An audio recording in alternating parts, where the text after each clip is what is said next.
세상의 사람들은 다른 사람들에게 책임을 돌립니다. 이게 가장 쉽습니다. 너 때문에 그렇다. 누구 때문에 그렇다. 이 어려움은 누구 때문에 그렇다. 라고 말하는 것은 자신의 책임을 피하면서 가장 쉽게 그 문제를 회피하는 방법입니다. 그러나 예수 믿는 사람들은 그 문제와 어려움을 만날 때 그것을 어떻게 견디고 극복하느냐에 따라서 자신의 믿음이 어떠한가를 증거할 수 있는 것이죠. 다니엘은 어려움 중에 이겨내는 법을 알고 있는 사람이었습니다. 우리도 이미 답은 다 알고 있습니다. 아무리 힘들고 어려워도 말씀을 붙들고 하나님의 뜻대로 행동하면 된다라는 것을 다 알고 있죠. 모르는 게 아닙니다. 그러나 문제는 실천입니다. 오늘 다니엘을 보면서 어떻게 실천할 수 있고 그 방법은 무엇인가? 우리가 이미 알고 있지만 성경의 말씀을 따라 다시 한번 그 알고 있는 것을 실천하는 믿음의 사람을 보면서 우리 또한 그런 실천으로 이 어려움을 이겨내고자 합니다. 다니엘 6장을 우리가 보기 위해서는 시대적 배경을 좀 먼저 보아야 합니다. 다니엘은 우리가 다니엘 하면 떠오르는 큰 두 가지 사건이 있습니다. 하나는 다니엘이 왕의 음식을 거부하면서 자신의 친구들과 채소와 물만 먹겠다라고 말했던 사건. 그리고 두 번째는 풀무불에 들어갔었던 사건. 이 사건은 너무도 유명하죠.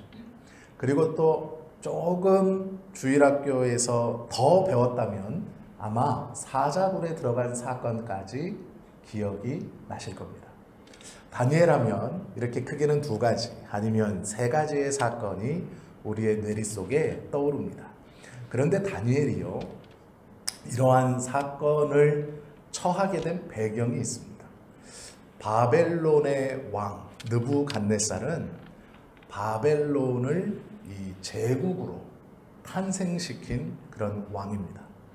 이 바벨론의 왕 느부갓네살이 남유다를 3번에 걸쳐 침공합니다. 그리고 첫 번째 침공했을 때에 이 다니엘과 이 세 친구들을 포로로 끌고 갑니다. 그리고 두 번째 침공했을 때 우리가 알고 있는 선지자 에스겔과 유대인 10,000명을 포로로 끌어갑니다. 세 번째 침공했을 때 남유다의 성전을 완전히 회파시키고 유다를 멸망시켜버립니다. 즉 이 느부갓네살 왕은 유다를 3번을 침공하는데 첫 번째는 다니엘과 세 친구를 끌어가며 여호야김 왕과 포로들을 데려가고, 두 번째는 대표적인 선지자이며 학사인 에스겔을 잡아가면서 10,000명의 유대인들을 다시 바벨론으로 끌고 옵니다. 그리고 세 번째 침공했을 때는 남유다를 완전히 멸망시켜버립니다. 즉 이 느부갓네살 왕은 이스라엘 사람에게 있어서는 철천지 원수 같은 사람입니다. 느부갓네살 왕 시대에 포로로 끌려갔을 뿐만 아니라 유다를 멸망시켜버리는 그러한 사람입니다. 다니엘은 이 느부갓네살 왕에게 포로로 1차에 끌려갔던 젊은이였습니다. 그리고 그곳에서 조금씩 바벨론의 정치적인 관료로 등재되어서 그 바벨론을 위해서 일합니다. 문제는요, 1차에 끌려와서 바벨론 왕은 느부갓네살을 위해서 충성했던 이 다니엘이 지금 6장까지 오는 데에는 4명의 왕이 바뀝니다. 그 사이에. 즉 바벨론의 마지막 왕인 벨사살 왕을 섬기고, 또 이 벨사살을 물리치고 메대라는 나라를 세운 다리오 왕을 섬깁니다. 그리고 다리오 왕에서 바사의 고레스 왕까지 섬기는 게 다니엘입니다. 즉 다니엘은 4명의 큰 제국의 왕들을 섬깁니다. 그리고 지금 오늘 이 6장은 세 번째 메대 왕국의 다리오 왕이 바벨론을 무너뜨리고 바벨론 지역을 포함하여 메대 왕국을 세웠을 때의 이야기입니다. 그때에 세 번째 왕을 섬기는 때에 이 일이 벌어졌습니다. 그런데 이때 다니엘의 나이가 80세입니다. 우리가 다니엘 하면 항상 10대의 젊은 청년을 기억합니다. 그리고 그 10대의 젊은 청년이 출세가 참 빨랐다 생각합니다. 그러나 그렇지 않습니다. 메대의 다리오 왕이 다니엘을 총리로 뽑을 때 나이가 80이었습니다. 그런데 성경의 기록은 놀랍게도 이 포로 출신인 다니엘이 정치적 입지를 점점 더 굳혀가더니 결국은 바벨론에서 느부갓네살 왕에게 인정받고 그 뒤에 벨사살에게도 인정받아서 정치 관료를 지내더니 이제 신생국인 메대의 다리오 왕에게도 인정을 받아 3명의 총리직에 오르더니 결국은 그 나머지 2명의 총리를 누르고 왕 다음의 권력으로 이 메대 전역을 다스리게 되는 권리를 갖게 됩니다. 그때의 나이가 80이었습니다. 지금도 80이면 엄청난 고령이라고 볼 수 있습니다. 물론 나는 80이 가까웠는데 나는 그렇게 안 늙은 그런 물론 맞습니다. 그런데 요 당시의 80은 지금의 80과는 다릅니다. 이 당시의 평균 수명으로 놓고 보자면 다니엘은 일반 사람의 2배 이상을 산 사람입니다. 그런데 그의 나이 80에도 일 처리를 하는 것이 얼마나 꼼꼼하고 청렴하고 정직했는지 이 포로 출신으로 왕 다음의 권위를 누리는 다니엘을, 그런 정치 권력을 가지고 있는 다니엘을 4절에 보면 나머지 2 총리들과 고위 관리들이 끌어내리기 위해서 혈안이 되어 있었습니다. 그리고 그 다니엘의 허물을 찾고자 누구나 생각할 수 있는 것이죠. 젊어서부터 포로로 지금까지 정치를 했습니다. 관리를 했습니다. 부정과 부패와 비리가 없었겠느냐 생각하는 것이죠. 그리고 포로 출신으로 지금까지 승승장구해서 왔다는 것은 분명히 이 다니엘은 정상적으로 온 것이 아니라 누구에게 뇌물을 주었거나 잘 보여 여기까지 왔을 것이다 라고 생각하는 것이 당연한 겁니다.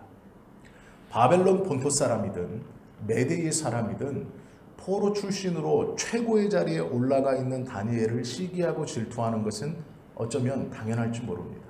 그리고 그 다니엘을 끌어내리고자 혈안이 되어 뒷조사를 시작했습니다. 그런데 성경은 어느 것도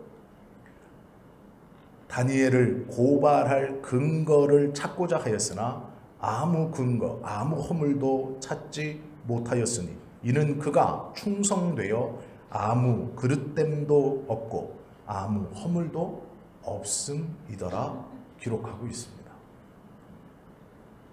10대에 정치를 시작하고 관료를 하여서 80세에 이르기까지 그가 국사에 관하여 아무런 허물이나 빈틈을 찾지 못했다는 것은 놀라운 것입니다. 이렇게 살아가는 것은 결코 쉽지 않습니다. 다니엘이 자기의 분야에서 이렇게 인정받고 최고의 자리에 오를 수 있었던 이유는 우리가 다 아는 것처럼 기도하는 사람이었기 때문에 그랬습니다. 다니엘은 평생 정해진 시간 그 멸망해버린 예루살렘을 바라보며 기도하는 사람이었습니다. 그가 젊었을 때나 노년에 이르렀을 때나 그는 기도하는 사람이었습니다. 그래서 그들의 정적들이 다니엘을 무너뜨릴 수 있는 방법은 그들이 이르되 이 다니엘은 그 하나님의 율법에서 근거를 찾지 못하면 그를 고발할 수 없으리라 생각할 정도였습니다. 허물은 없었고 그는 하나님을 섬기는 것에 소홀하지 않았습니다. 이미 하나님의 성전과 나라는 멸망하여서 돌아갈 나라도 없습니다. 그런데 여전히 다니엘은 때때에 하던 그 모습 그대로, 그 신앙 그대로 멸망해버린 예루살렘을 향하여 기도하기를 단 하루도 쉬지 않았습니다. 그가 매일매일 기도하는 사람이었기 때문에 그는 나이가 들어서도 매일매일 청년과 같은 젊음과 그 부지런함과 그 힘을 유지할 수 있었던 것입니다. 여기까지는 누구나 다 생각하고 누구나 다 압니다. 매일 기도하는 것 중요하지. 하나님과의 교제가 중요하지. 아, 다니엘은 그랬구나. 그럼 우리가 우리 자신을 좀 돌아봐야 합니다. 같은 하나님을 섬기는 우리들은 우리가 맡겨지고 있는 자리에서 어떠한 인정을 받고 있는가?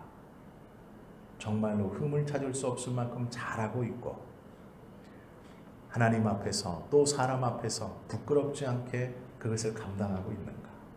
돌아볼 수 있어야 합니다. 다니엘을 고발하고자 그들은 철저히 마음을 먹고 조사했지만 아무것도 찾아낼 수 없었습니다. 그리고 그 다음에 취한 행동은 이 믿음의 사람 하나를 끌어내리고자 이들은 법을 바꾸어 버립니다. 그들이 생각하기에 다니엘을 끌어내릴 수 있는 방법은 신앙적인 것 외에는 없다고 판단했습니다. 가만히 보십시오. 세상의 사람들이 나에게 시비를 걸 때 나의 생활이나 나의 일터에서의 능력을 가지고 시비를 건다면 어쩌면 그것은 부끄러워해야 될 일입니다. 왜요? 그것이 흠이 된다고 여겼기 때문에 그것으로 흠을 잡는 것이죠. 다니엘은 그를 끌어내리고자 이를 가지고 흠을 잡으려 했지만 완벽했습니다. 그래서 그들은 신앙으로 흠을 잡기 시작합니다. 만약에 어떤 누구가 우리를 조롱하거나 우리를 멸시할 생각으로 우리의 신앙의 꼬투리를 잡고 있다면 그것은 훌륭한 것입니다. 그것은 내가 하나님을 믿는 자로 맡겨진 일에 대해서 최선을 다하고 있다라는 반증이기도 합니다. 그에게 나의 약점은 하나님을 믿는 것밖에 없다는 뜻이 되기 때문에 그렇습니다. 그러기에 어떤 누가 우리의 신앙을 가지고 우리를 조롱한다면 오히려 감사해야 되는 일입니다. 나의 생활로 그는 나를 조롱할 꼬투리를 잡지 못했다는 뜻이기도 하기 때문에 그렇습니다. 만약에 신앙으로 세상에서 우리를 꼬투리를 잡고 조롱하기 시작한다면 그것은 나의 믿음이 진짜라는 것입니다. 나를 없이 여기고 무시하는 것의 도구로 신앙이 사용되어진다면 나의 믿음이 진짜구나 라고 생각하시면 됩니다. 내가 아무리 열심히 믿어도 세상에 어떠한 누구도 내 신앙을 가지고 시비 걸지 않는다. 그것은 아이러니하게도 내 신앙이 그만큼 보잘것없다는 뜻입니다. 오히려 그것이 회개해야 하는 조건일지 모릅니다. 다니엘을 주저앉히기 위해서 그들은 법률을 바꿨습니다. 그것도 한시적으로 30일의 시간을 두고 바꿉니다. 황제 외에 다른 어떠한 이에게 기도하는 자도 다 처벌하셔야 됩니다. 이들은 황제를 불러놓고 다리오 왕을 불러놓고 술을 진탕 먹입니다. 그리고 나서 황제의 인장을 사용하여서 법령을 만듭니다. 앞으로 30일 동안 황제 외에 그 어떤 누구에게도 기도하거나 절하는 자를 엄벌에 처하겠다라고 선언합니다.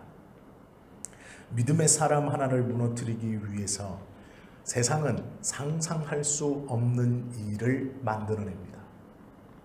이들은 법을 바꾸어 버렸습니다. 법을 새롭게 만듭니다. 그것도 단 한 사람을 무너뜨리기 위해서 만든 법입니다. 이런 위기를 다니엘은 어떻게 극복할 수 있었는가?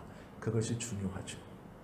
모양은 다르지만 우리도 이런 위협과 위험을 느끼며 살아갑니다. 우리 하나를 무너뜨리기 위해서 세상은요, 놀랄만한 짓을 꾸밉니다. 설마 그것이 나의 신앙을 무너뜨리기 위해서 했을까라고 느낄 정도의 의아함을 세상은 아무렇지 않게 실행합니다. 마귀는 믿는 영혼 하나를 잡아내리기 위해서 세상의 법을 바꿀 수도 있습니다. 설마 그것이 나 때문이겠어? 라고 생각할 수도 있지만 가만히 묵상해 보십시오. 마귀의 계략은 그만큼 크고 그만큼 치밀한 것입니다.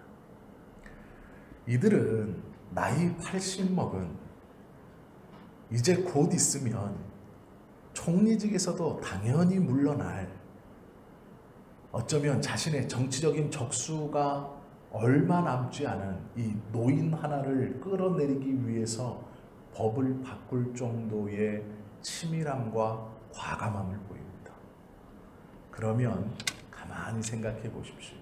다니엘은 평생 하나님을 섬겼습니다. 그는 매일 하나님과 기도하며 교제했습니다. 다니엘이 하나님의 마음을 모르겠습니까? 우리 같으면 하나님 30일 동안만 기도하는 것을 쉬겠습니다. 평생 지금부터 기도하는 것을 쉬는 것도 아니고 30일 동안만 쉬면 됩니다.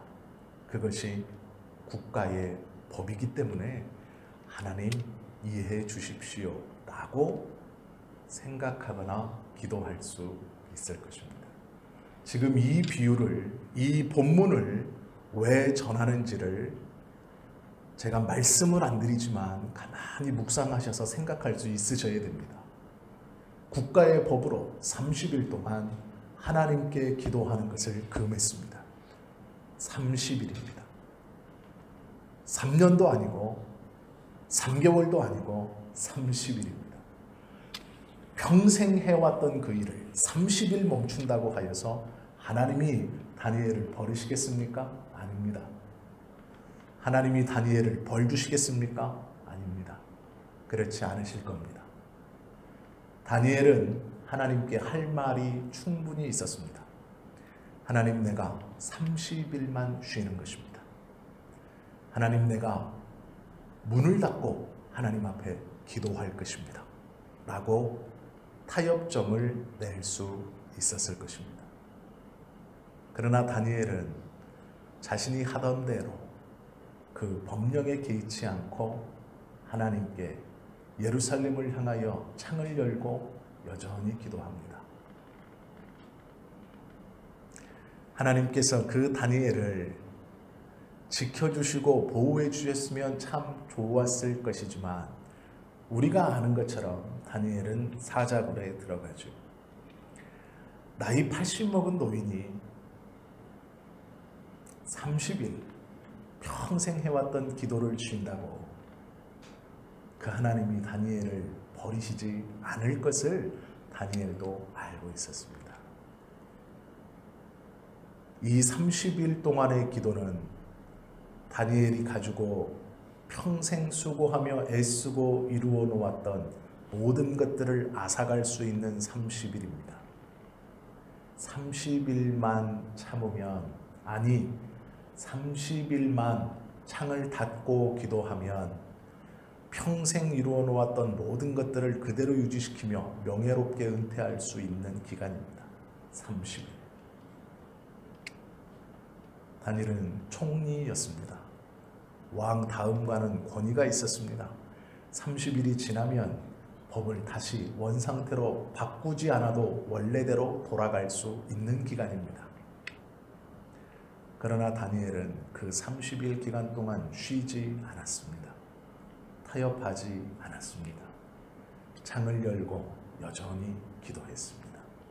자기가 평생 일궈놓은 것을 다 잃어버릴 수 있음에도 그것과 하나님 앞에 기도하는 것을 바꾸지 않았습니다. 우리가 동일한 하나님을 섬기고 하나님 앞에서 예배하고 기도한다는 것은 어쩌면 때로 우리에게 모든 것을 잃을 것만 같고 모든 관계를 깨어 놓을 것만 같고 모든 것들을 어긋나게 할 것만 같지만 절대로 그렇지 않습니다.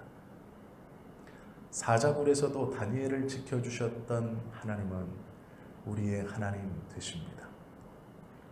우리에게 진정한 믿음이 있다면 하나님의 기뻐하시는 뜻이 무엇인가? 그것을 깨달을 수 있어야 합니다.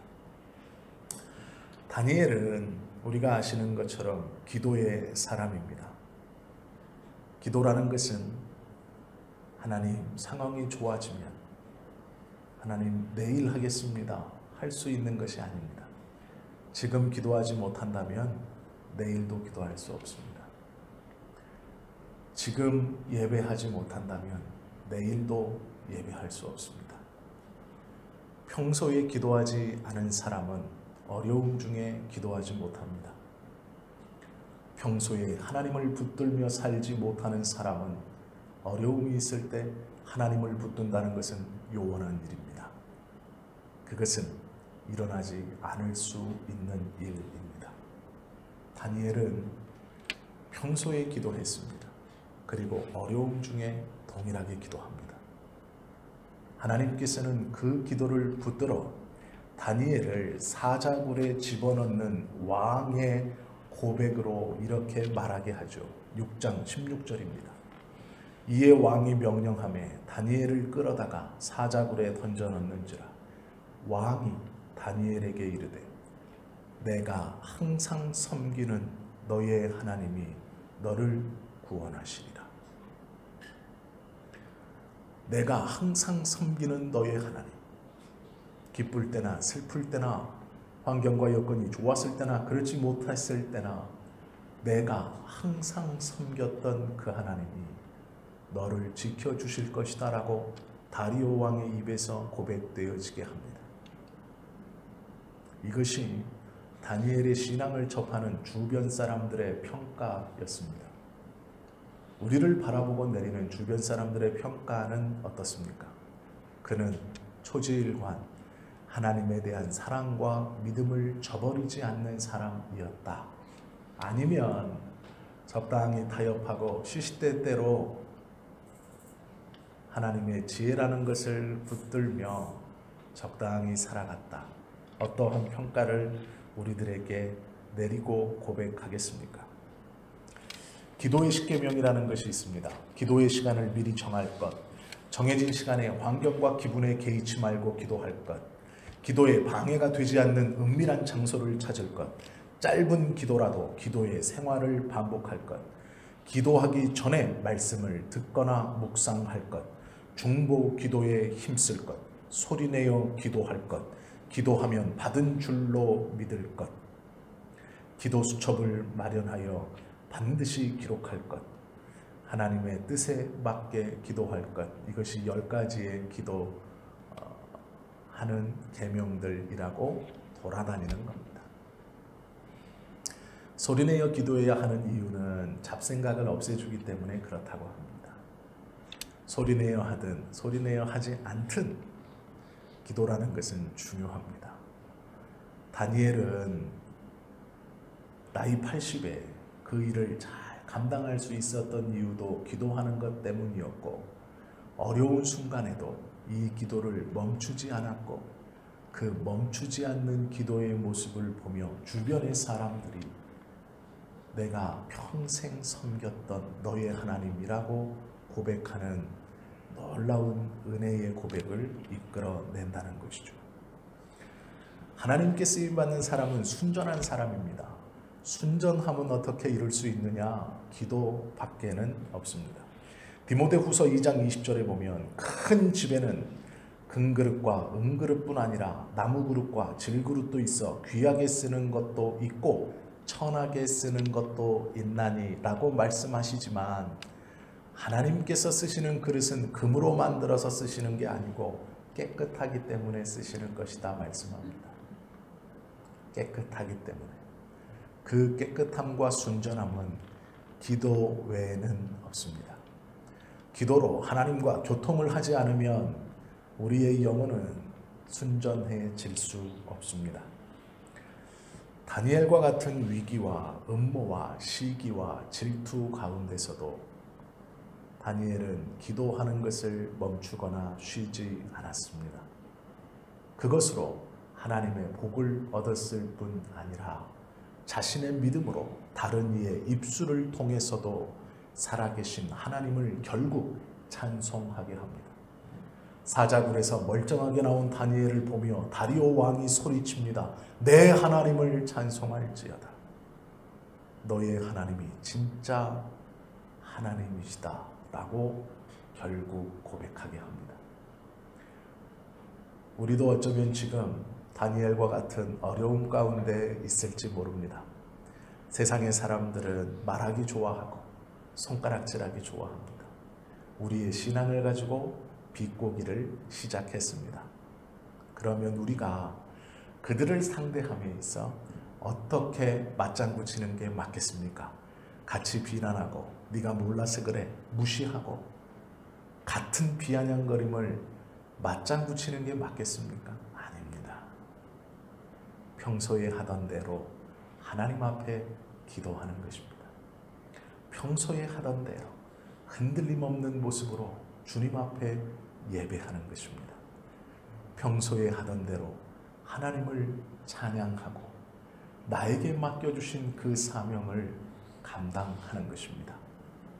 새롭고 크고 놀라운 일을 하라는 것이 아닙니다.